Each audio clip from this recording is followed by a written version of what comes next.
You're staring at your blood test results, those numbers, AST, ALT, trying to make sense of them.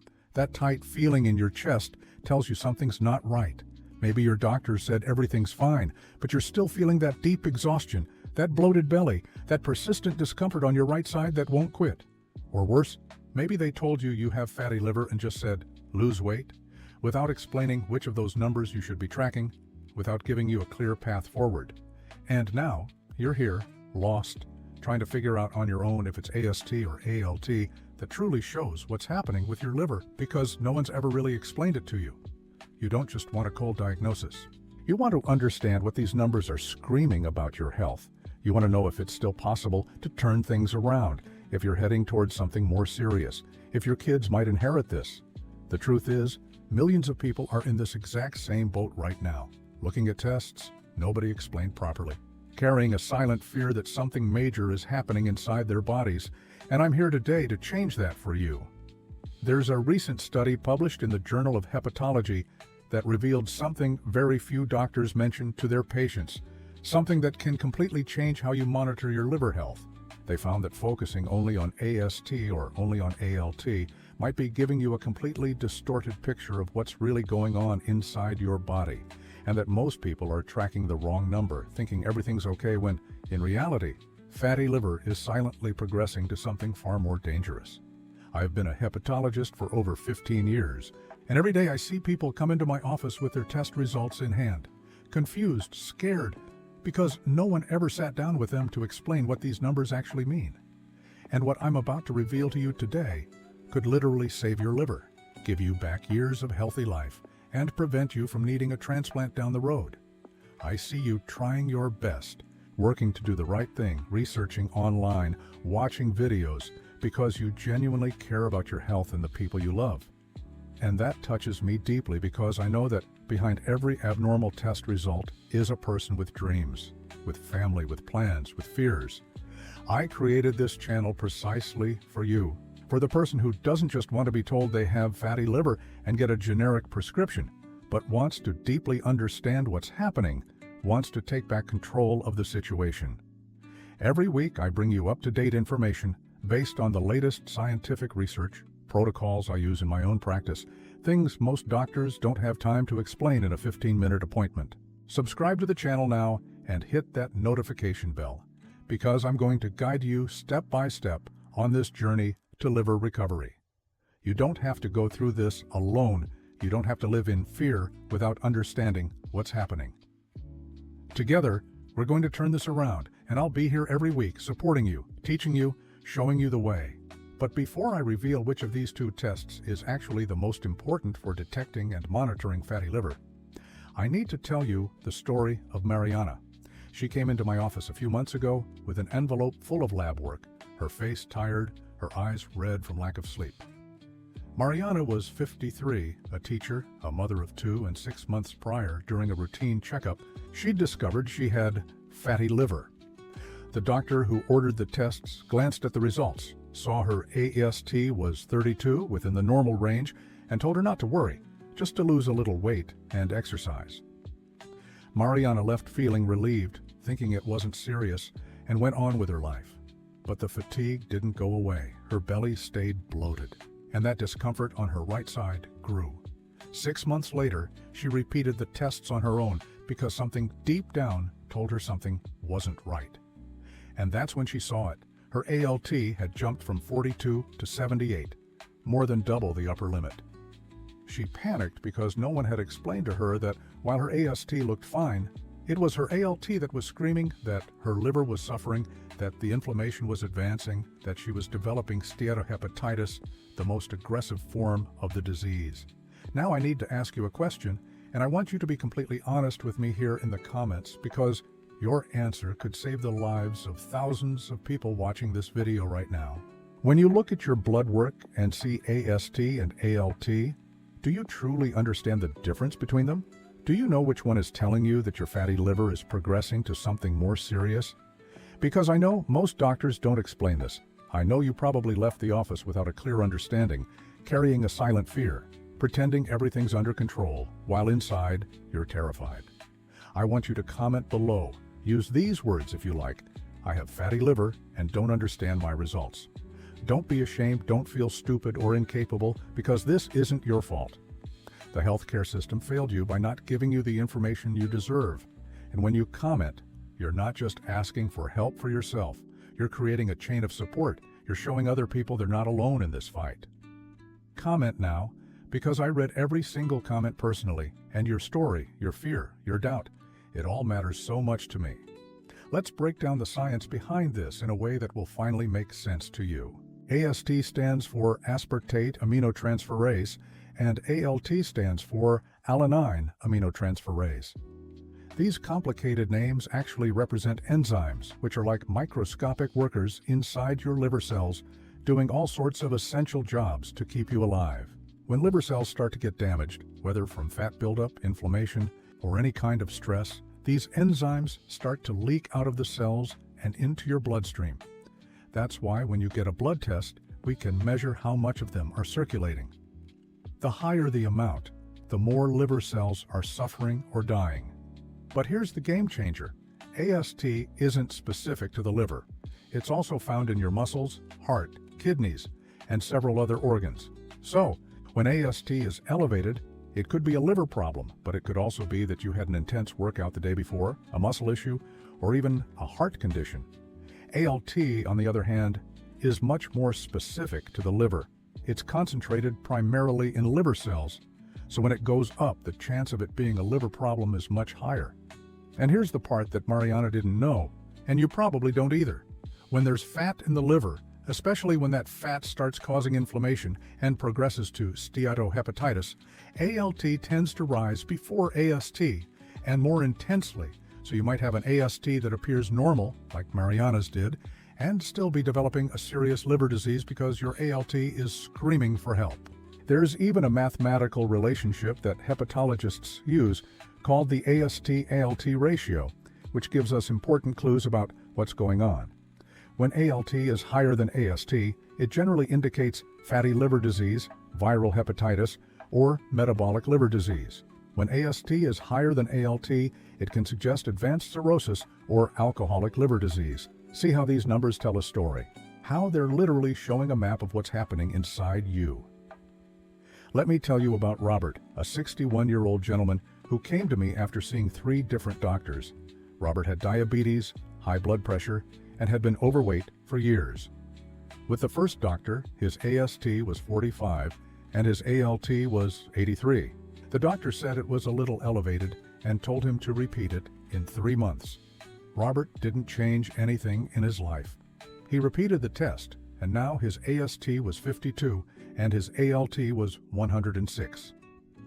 The second doctor he consulted looked at it and said it was due to his weight, prescribed a diet, and that was that. Another 3 months passed. Robert tried to diet but couldn't stick with it, and when he repeated the tests for the 3rd time, his AST was 61 and his ALT was 139. It wasn't until he came to me that someone finally sat down with him and explained that his progressively rising ALT wasn't just a number, it was his liver entering progressive cellular failure. It was fat turning into inflammation. It was inflammation creating fibrosis. It was fibrosis progressing to cirrhosis. We ordered a liver elastography, a test that measures liver stiffness, and discovered that Robert already had grade 2 fibrosis, meaning he already had a significant level of scarring in his liver. If he had understood the importance of that rising ALT from the first test, if someone had explained to him that it was a flashing red alert signal, he could have avoided reaching this point. So when someone asks me AST or ALT, which is more important for detecting fatty liver, I answer, both are important. But if you had to choose one to monitor closely, it would be ALT, because it's more sensitive and specific for liver disease. But the real magic is in looking at both together, seeing how they relate, and tracking the trend over time. An ALT that rises month after month, even if it's still within the lab's reference range, is already a sign that something is wrong. And here's a secret few people know. Laboratory reference ranges are very permissive. They consider values up to 40 or 50 normal, depending on the lab. But studies show that the ideal for a truly healthy liver is to have an ALT below 30 for men and below 19 for women. So you could have an ALT of 35. The lab says it's normal. Your doctor gives you a clean bill of health, but in reality, your liver is already starting to suffer. Now let's get to the practical protocol, what you can actually do with this information starting today. First, if you've already been diagnosed with fatty liver, ask your doctor to repeat AST and ALT every 3 months for the first year, because that's when we can see if lifestyle changes are working. Second, don't just look at the absolute value, look at the trend. Jot down the values in a notebook or on your phone and see if they're going up, down, or staying stable. Third, calculate the AST-ALT ratio. You take the AST value and divide it by the ALT value. If it's less than 1, it means ALT is higher, which is typical for non-alcoholic fatty liver disease. Fourth, if your ALT is above 40 and persists that way for more than 3 months, even with lifestyle changes, insist with your doctor for further investigation. Ask for a liver elastography or even consider a biopsy if necessary, because you need to know if there's already inflammation or fibrosis. Lots of people ask me, "Doctor, my AST and ALT levels are normal on my blood work, but my ultrasound showed fatty liver. How is that possible?" The answer is that fat can be present without causing significant inflammation yet. This is what we call simple steatosis, and in these cases, the enzymes might still be within the normal range. But pay attention, this doesn't mean everything is fine. It means you're in the early stages and have a precious window of opportunity to reverse it before it progresses to something worse. Others ask, "I've lost 20 pounds, but my ALT is still high. Why?" It's usually because the weight loss was too rapid. When you lose weight too quickly, the fat released from adipose tissue passes through the liver and can temporarily worsen the steatosis. That's why the recommendation is to lose about 1 to 2 pounds per week, no more than that. And then there are those who ask, "My AST is higher than my ALT, but I don't drink. What could it be?" It could be that you're already in a more advanced stage of fibrosis or cirrhosis. When the liver loses healthy cells, this enzyme ratio can invert, or it could be a problem in another organ, which then needs investigation. Let me tell you another case that perfectly illustrates all of this. Fernanda was 42 years old. She discovered fatty liver during a routine exam. Her AST was 34 and her ALT was 67. She came to me scared, thinking she was going to die, thinking she'd need a transplant. We talked at length. I explained everything I'm explaining to you now. We put together a plan with a diet low in refined carbohydrates, walking 5 times a week, supplementation with vitamin E and omega-3, and rigorous monitoring of her tests. 3 months later, her AST was 27 and her ALT was 42. 3 months after that, AST was 24 and ALT was 31. 9 months after starting treatment, she had an AST of 21 and an ALT of 23, practically perfect. And the most beautiful part of this story is that she lost 40 pounds in the process. Her blood sugar normalized, her blood pressure normalized, she stopped taking 2 medications she was on, and she told me that she had never felt so good, so light, so full of energy in her adult life. All because she understood what those numbers meant, because she saw them not as a death sentence, but as a map to healing. Comment below with your AST and ALT levels, because when you share this, you're helping me better understand the profile of who's watching, and you're helping others see they're not alone, that there are thousands of people going through the same thing. And if you have fatty liver, or know someone who does, give this video a like right now, because it helps YouTube show this content to more people who need this information. Think about it. If this video reaches someone who is on the verge of developing cirrhosis, but still has time to reverse it, we literally save a life. So your like isn't just a gesture, it's an act of love, of generosity, of wanting good for others. Now, something very important I need to warn you about. There are other conditions that can elevate AST and ALT and can confuse the diagnosis of fatty liver. Viral hepatitis B and C significantly raise these enzymes, especially ALT. Use of certain medications like excessive acetaminophen, some antibiotics, statins, can cause elevation. Autoimmune liver diseases like autoimmune hepatitis can elevate them.